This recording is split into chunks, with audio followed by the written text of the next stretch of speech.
Tere!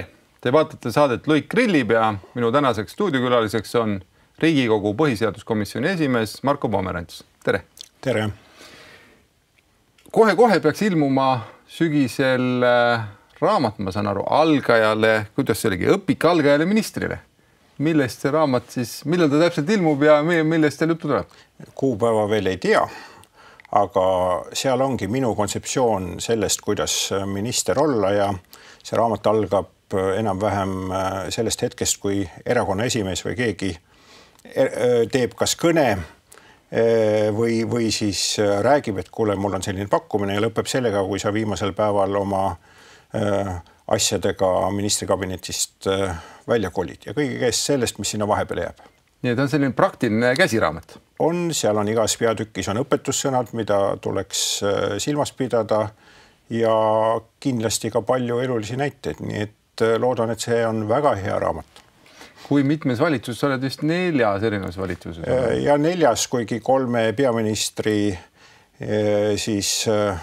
Loeme need kokku ka. Hakkame nüüd mõtlema, või 4 peaministrit tuleb ikka.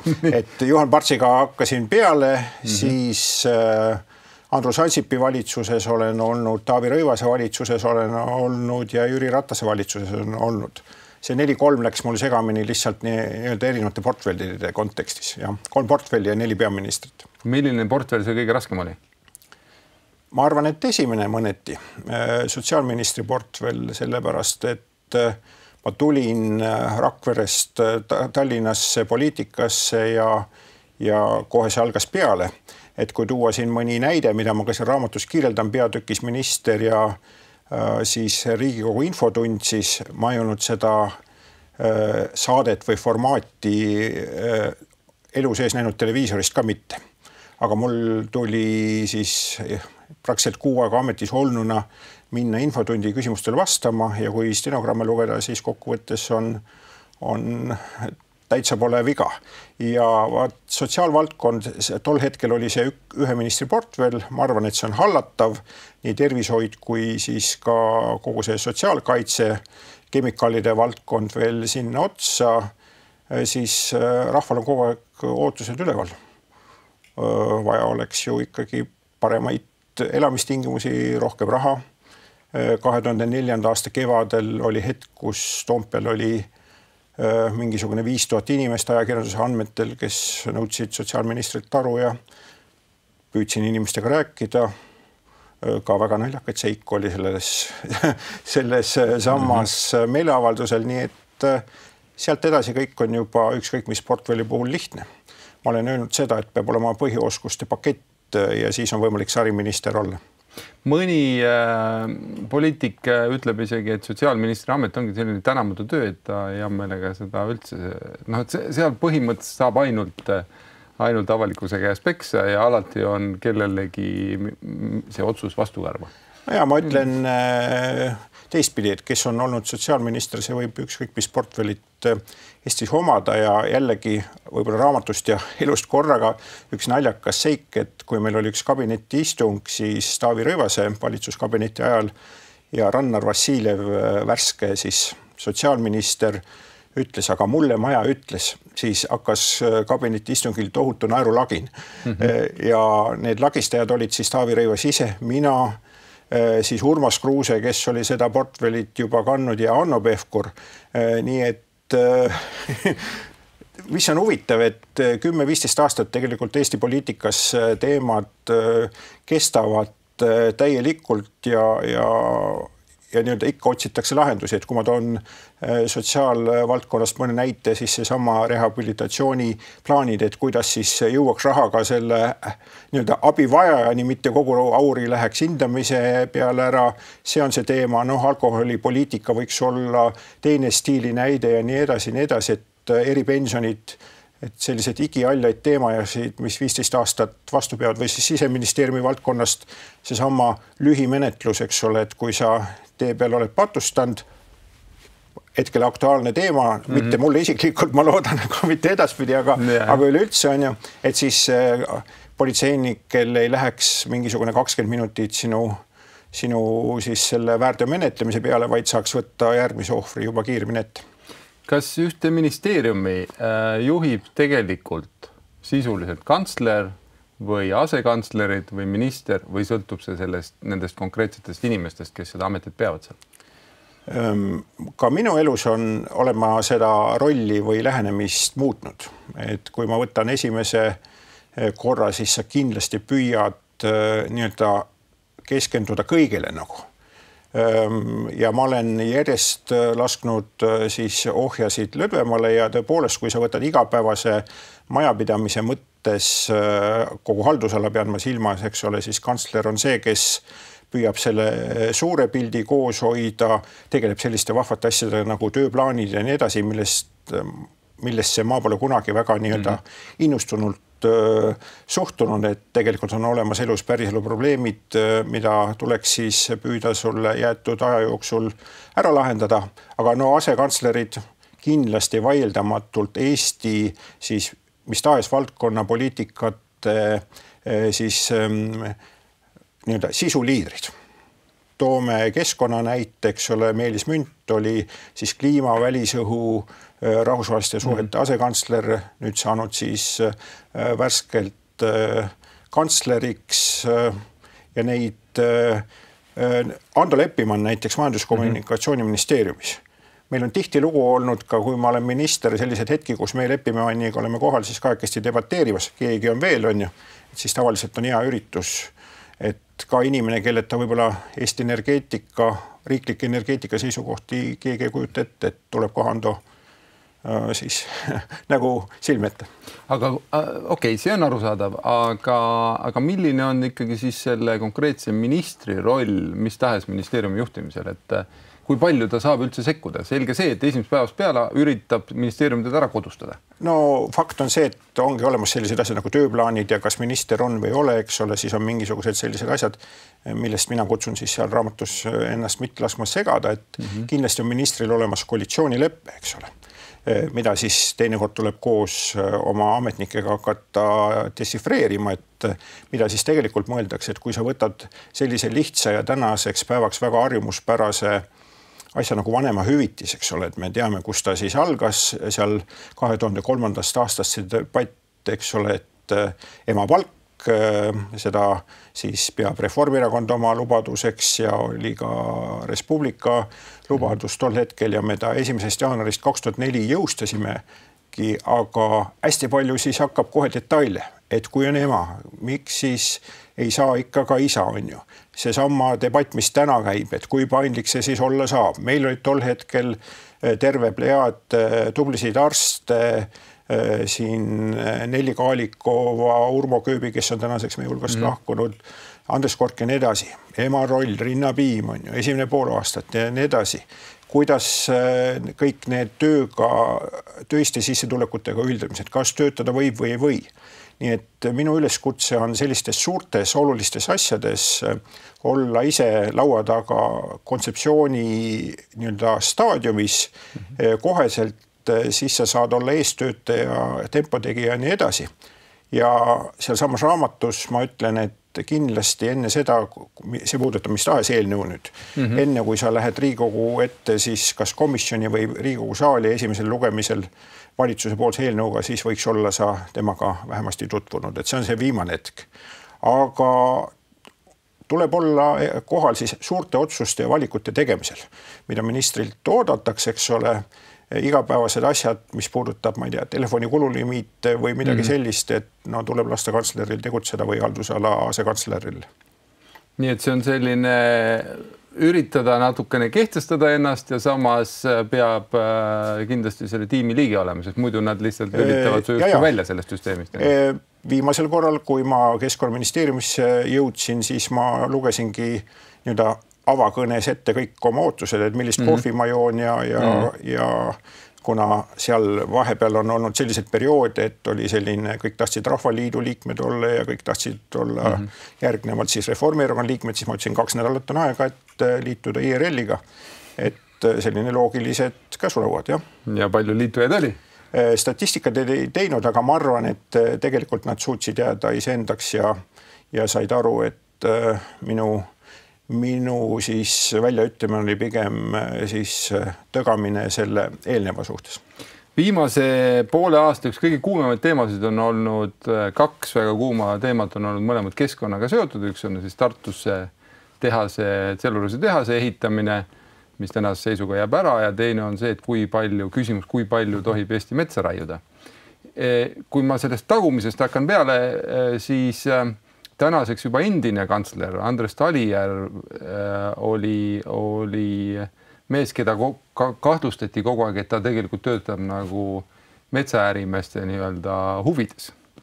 Ja kui ta seda ametist lahkus, siis ta asuski tööle nende poole peale. Et kas sina juhtisid ju Keskkonnaministeeriumi ka päris mõnda aega, et kas siis oli Keskkonnaministeerium metsaärimeeste mõju all?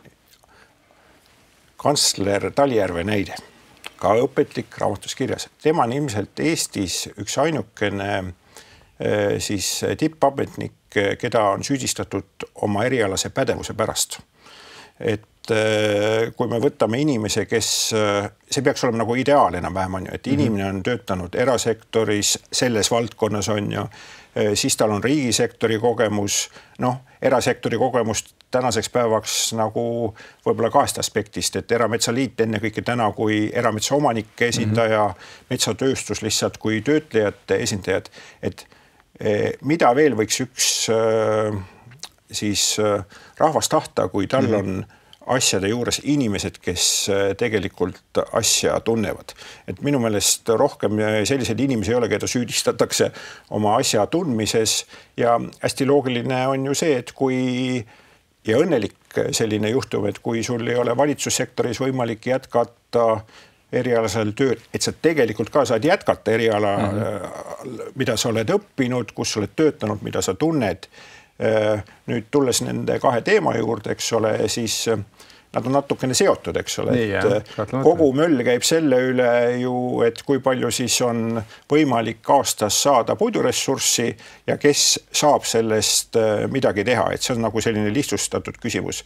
Ja mis puudutab nüüd seda metsanduse arengukava järgmiseks perioodiks 2020–2030, siis ma loodan, ega see rahulolu lõpuks ei teki, aga on olemas tänasel päeval formaat, on olemas need küsimused, mis on tõstatatud, mis siis kas vähem või rohkem kirglikumalt läbi arutatakse ja mida mina soovin on see, et reaalsed inimesed, kes asjast midagi teavad, on ju, ka kasutavad siis oma teadmist ja argumente just nimelt nii-öelda teadmisi, mitte niivõrd emotsiooni, sellepärast et see eelmine näide on, eks ole, enne kõike selline emotsiooni näide ja küllap siis jõutakse ka selleni, mis raiemaht aastas saab olema, aga ma uurisin natukene seda eelkäiku, tänaseks päevaks on mingi suurusjärk 50 pluss siis teemat üles tõstatatud, mis peaks selle arengukava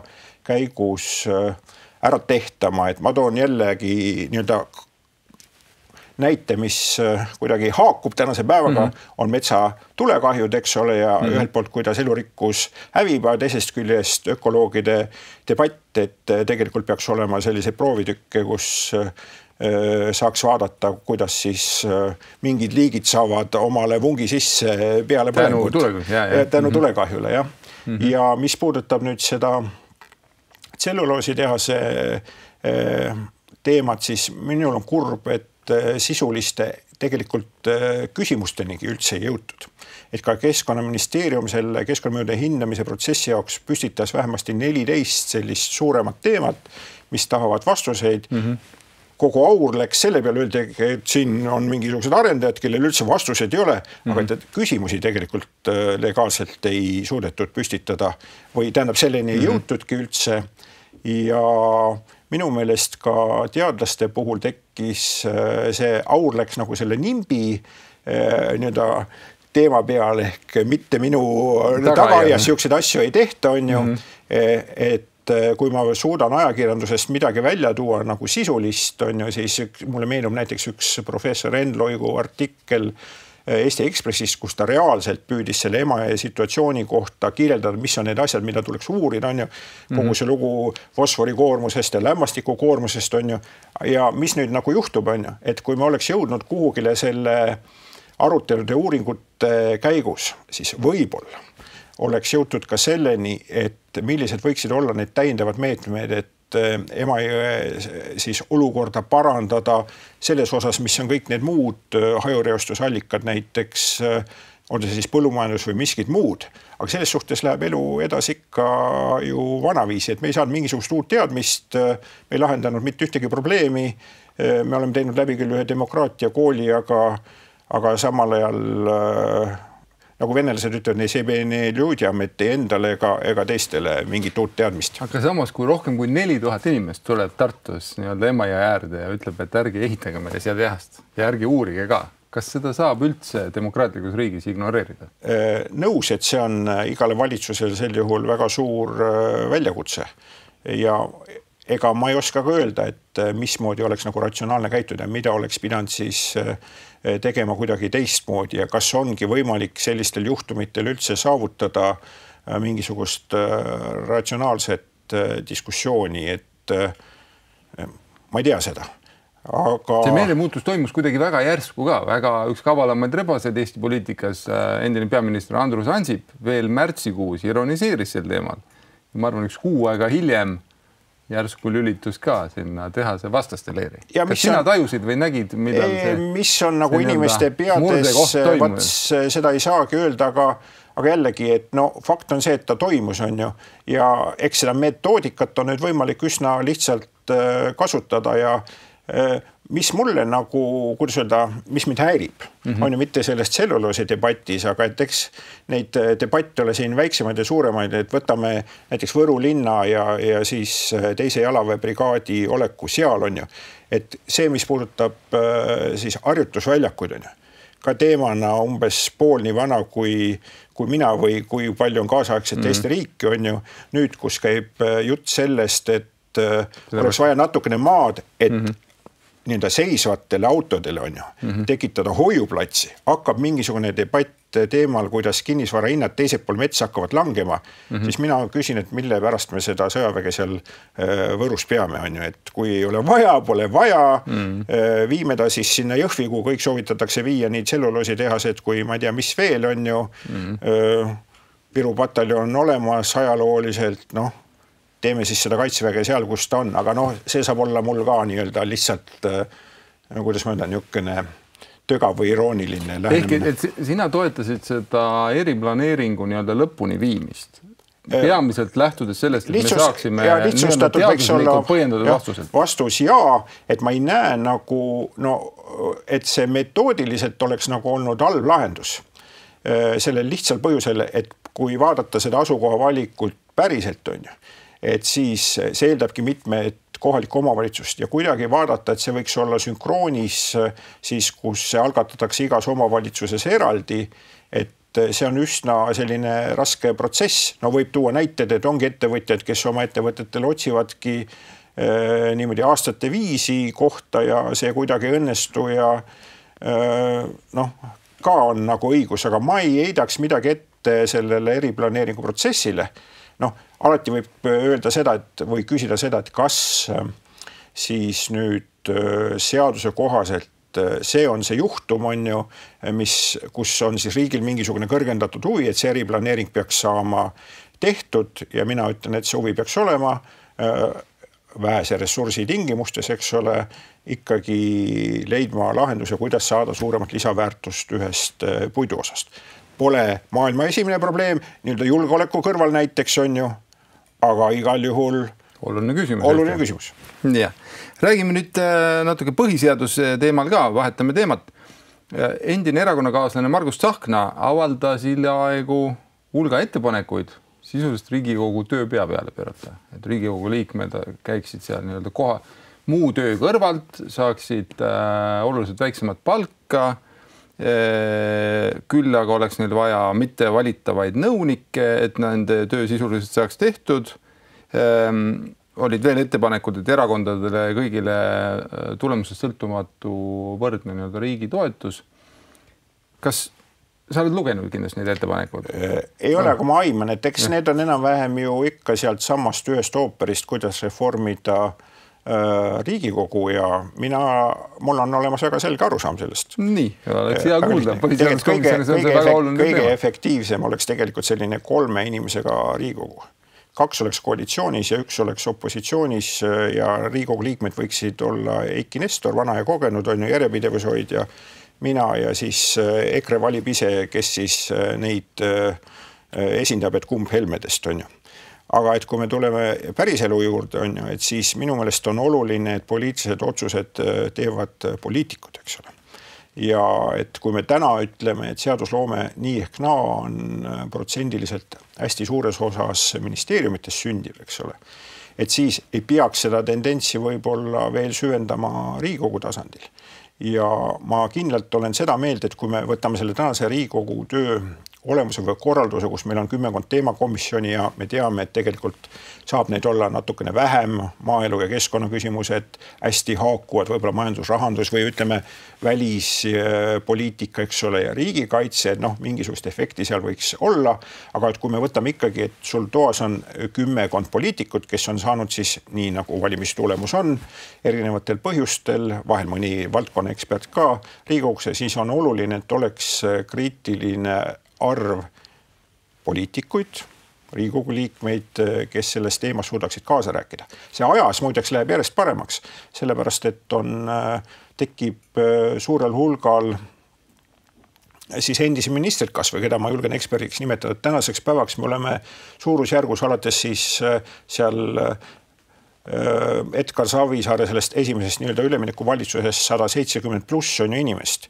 Noh, osad nendest tänaseks peaks meie hulgast lahkunud, osad endiselt poliitikas, aga kindlasti inimesed, kes täna komisjonide laua taga, kui hakatakse rääkima, ma tea, mingist Dublini süsteemist, eks ole, või millest iganes, saavad aru, et mis kuradi Dublin on. Aga see Tsahkna kirjeldus oli põhimõtteliselt selline, et täna ei ole Riigikogu liikmetel tööd reaalselt. Kas see vastab tõele? Mina ei tea. Või räägib ta ise endast, et temal akna all ei ole tööd. Ja aga akna all ongi väljundeid väga vähe ja see on väga halb viis siis Riigikogu töös osalemiseks, et sa ju ei esinda põhimõtteliselt mitte kedagi, on ju. Ja noh, sellist, kuidas seda Riigikogu liikmeks olemise viisi ei peaks nii-öelda täiendavalt toetama. Et meil käib ka debatt, ma ei tea, kas me sellega kuhugi jõuame, mis puudutab Riigikogu siis töö ja kodukord on ju, et kas kõned peaksid olema pikemad on ju ja sõnavõtud ja kuidas infotund näeks teistmidi välja ja nii edasi ja seal ka Vabaerakonna ettepanekud on enne kõike teemal, et võt aknaalune peaks saama ka paremini ennast väljendada, aga jälle, kui me mõtleme sellele, kuidas siis kas või põhiseaduse loojad seda riiki mõtlesid, on ju, et ta on enne kõike parlamentaarne, mitte presidentaalne, eks ole, ja roll on erakondadel, on ju, siis tegelikult peaks suutma iga Riigikogu liige oma erakonna sees oma debatid ära pidada, on ju, ja lõpuks on võimalik sellest siis ka mingisuguse tulemina väljuda või igal päeval võib-olla tingimata mitte. Kas põhiseadusega oleme me nüüd juba 25 aastat elanud selle põhiseaduse? Eelmise suvel olid meil pidustused, postmark kanti välja ja minu meelest on läinud selles mõttes hästi, et selle 25 aasta peale me saame neid muudatusi ka võib-olla suurusjärk 5.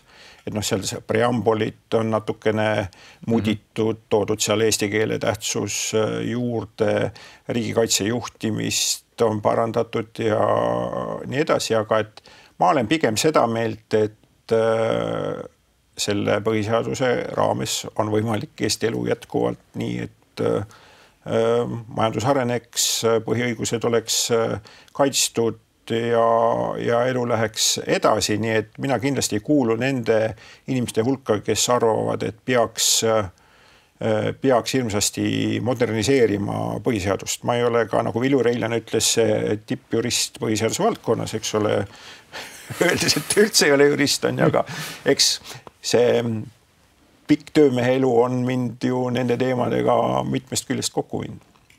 Nii et kõik need praegu päris aktuaalsed jutud, et võiks põhiseadusesse hulka nii-öelda teha ta moodsamaks, et ta on kuidagi ajale jalgu jäänud Eesti arengule võib-olla takistuseks. tuua rahvaalgatus sisse, vähendada Riigikogu koosseis, need on kümneid erinevaid ideid, mida on seal välja pakutud, et sina neid põhimõtteliselt no laias laastus ma ütlen, et ärme näpi, et 100 aastat on siis de jure olnud Eesti riiki ja nüüd selle põhiseaduse kontekstis me oleme siis elanud aastast 1992, et ma arvan, et Eesti areng ei ole jäänud ei ühegi meie peaministri taha ega ka meie põhiseaduse taha, et tegelikult on võimalik olemasolevas õigusruumis ja nende inimestega, kes meil on seda riiki edasi viia ja lõppeks ju põhiseaduse muudatused tähendavad ka mitte konsensust, aga üsna suurt siis toetust, eks ole, 2/3 Riigikogu liikmete toetust ja leida olukorras, kus on 5-6 erinevat jõudu, teinekord diametraalselt erinevate seisukohtadega ka nende muudatuste taga, et mina ei tea, et kas see protsess ka lihtsalt sellepärast, et näiteks Tsahknal midagi teha oleks, on ju, seda väärta. Aga ütleme, kui see oleks Tsahkna, siis me täna seda siin ei arutaks, on ju, kui see oleks Tsahkna üksi. Aga neid hääli on ikka päris palju. Jüri Raidla on rääkinud aastaid, et Riigikogu võiks olla väiksem, aga töökam ja on ta professionaalsem. Väga palju aastaid on räägitud sellest, et jah, Riigikogu saadikutel võiks olla nõunik, kes aitaks neil nii-öelda oma igapäevatööd paremini teha, aga et ei ole lihtsalt see poliitilist julgust seda otsust vastu võtta. Mul on siin ka oma arusaam olemas, mis puudutab nõunikke. Mina arvan, et Riigikogu liige ise, kui ta tegelikult ka on selline, kelle sa võid saata nii töökollektiivi ette, kui ma ei tea, kooli 6. klassi laste ette on ju, et ta sellega kõigega hakkama saaks, siis tegelikult on tal vaja tohutut tulka materjali iseendal läbi töötada ja hoomata on ju. Et kui sul oleks nõunik, kes sinu eest on memod läbi lugenud, et kuidas see sind arendab on ju. Et mina ka nendes tegemistes, mis puudutab erinevaid komisjonide juhtimisi Riigikogus, on seda ka teinud, keskkond, sinna õiguskomisjon, nüüd põhiseaduskomisjon ja näinud seda mitmelt poolt. Mina alati olen püüelnud selle poole, et Riigikogu liige, kes seda mingisugust teemat peab vedama siis komisjoni poolse ettekandjana, et ta seda tõepoolest ka ise teeks, on ju, et tal ei tehtaks kõik ette taha ära, et ta ise suudab siis teemast üle olla ja nii on ka väga lihtne sul debattides hakkama saada, eks ole, kui sul endal on teema selge, mitte sa ei pea kuskilt näpuga ridajama, et mis mul seal nüüd oli, ei mäleta täpselt. Ja, aga kõik ei ole nii kogenud, et Riigikogus on kindlasti ka sellised inimesi, kes lihtsalt ei saa hakkama selle nii kõrge. Ma olen seda meelt, et kui siis nii-öelda abi oleks vaja, siis nendel inimestel, kes füüsiliselt hakkama ei saa, et pean silmas Riigikogu vana siis kaasajasta vanust infrastruktuuri, kus täna, ma ei tea, kel on liikumispuue liftiga peaaegu igale poole saab, aga see võtab tal terve igavikku on ju ja kõiki selliseid asju, et nii-öelda igapäeva toimetustega toime tulla, aga ma arvan, et täna üks Riigikogu liige peaks olema nii hea ja see peaks ka olema ka õigustuseks tema olemasolule seal on ju, et ta suudab mingisuguseid teemasid vallata nii-öelda eksperdi tasemel või poliitikad on ju ja kõikides teemades võib minna rahva ette ja on võimeline sellest debateerima. See ei ole tegelikkus, ma saan aru. Ja, kahjuks mitte. Aga võtame sellise idee reformimise ettepaneku, et Riigikogu valimisnimekirjad võiksid olla avatud, et sellega oluliselt vähendada erakondade tagatubade, sest kõik näevad sellist nagu kolli kuskil seal erakondade tagatubade rolli. Mis sa sellest ettepanekust arvad? Ka võimalik on ju, et lõpuks mind ei ole kunagi elus pääsnud see üleriigiline nimekiri näiteks ka, mis siis peaks olema nii-öelda, et sul on asi ära sillutatud või tee ja eks neid inimesi on, kelle puhul see ka toiminud on, aga mul endal on selline arusaam, et kui juhtub niimoodi, et asi hakkab liikuma sinna kompensatsiooni mandaadi poole, eks ole, siis ilmselt on ikka sul parim enne möödas ja tuleb vaadata mingi muu amet, et ei saa olla eesmärk lihtsalt olla Riigikogu liige. Ja eks ta muidugi tekitaks seda, et inimesed võib-olla saaksid mingisugust motivatsiooni rohkem tegutseda, on ju mitte lihtsalt olla kampaanias kaasas. Selge see. viimase küsimusena aeg lendab meil maru kiiresti. Ma meenutan ühte hiljutist episoodi, kus Riigikogu põhiseaduskomisjoni jõudis siis eelnõu, mis ühe sõna pärast pööras kahe sõna pärast pööras tülli Riigikogu liikmed ja ajakirjandusväljaanded ja see oli siis ülekaalukas avalik huvi. Isegi 3 sõna, ütleme nii. Et kuidas see niimoodi sündis? Justiitsministeeriumist tuli ju tegelikult eelnõu ilma selle kurikuulsa ülekaalukuseta. Vaat siin ongi see, et kas siis Riigikogu on kummitempel, on ju. Et vastus on see, et ei ole. Ja mis on küll tõde kogu selles protsessis, et seda arutelu aega oli vähe, nüüd selgus, et seda arutelu aega oli ilm, on ju, et suvi on vahepeal mööda läinud ja sügisel tuleme me selle juurde tagasi, aga mina küll tahaks näha nagu sellist sisulist debatti ka ajakirjanduse poolt vaadatuna, et üsna lihtne on seda oma võimalust siis väljaannetes häält omada kasutada, aga ma tahaks, et me jõuaksime sellise sügavama aruteluni, et tegemist on ajakirjanduse jaoks privileegiga, mitte piiranguga. Et üleüldse on selline võimalus, et isikuandmeid võib selle kodaniku nõusolekuta kasutada, on ju. Ja sealt edasi, et mis on siis need päriselu probleemid, mis on jäänud täna Eestis kajastamata tänu sellele. Ma kuulasin, kui see kõik juhtus niimoodi kevadel ja valitsus selle tagasi võttis, minu meelest oli see Karmen Turk äkki, kes ütles, kommenteeris seda asja, et kuidas sellega siis on ja mulle meeldis tema lähenemine ja see oli umbes selline, et see on kontseptsiooni küsimus, eks ole.